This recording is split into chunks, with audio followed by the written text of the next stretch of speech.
Runners எனும் பெயரில் கடந்த 14 ஆண்டுகளாக மிக வெற்றிகரமாக சென்னையில் மாரத்தான் போட்டிகளை நடத்தி பல்லாயிரக்கணக்கானவர்களை அதில் பங்கேற்க செய்த பெருமைக்குரிய அமைப்பு ட்ரீம் ரன்னர்ஸ். அதில் வருகிற பதிவுத் தொகையை மாற்றுத்திறனாளர் பெருமக்களுக்கு செயற்கை அவயங்கள் செய்து தருவதை வாடிக்கையாக கொண்டு ஒரு மிக சிறந்த உன்னத நோக்கத்தோடு இந்த மாரத்தானை நடத்தி வருகிறார்கள். அந்த வகையில் இது 15வது ஆண்டு இந்த மாரத்தான் போட்டி சென்னையில் நடத்தப்படுகிறது. சென்னையின் பிரபலமான மாரத்தான் அமைப்புகளில் ட்ரீம் ரன்னர்ஸும் ஒன்று.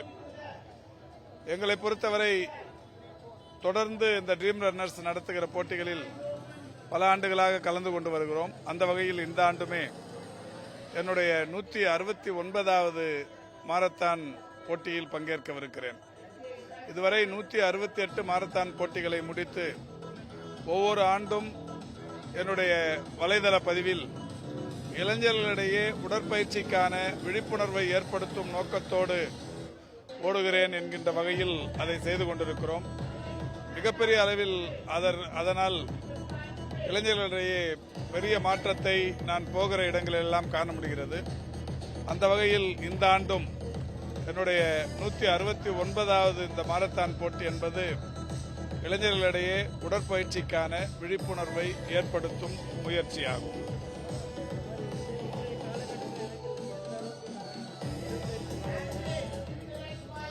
ஒரு இளைஞராக இருந்தாலும் அது எந்த வயது உள்ளவராக இருந்தாலும் ஒரு 21 கிலோமீட்டர் நடக்க முடிகிறது, ஓட முடிகிறது என்றால் தனிமனித ஒழுக்கம் இல்லாமல் இருந்தால் நிச்சயம் முடியாது.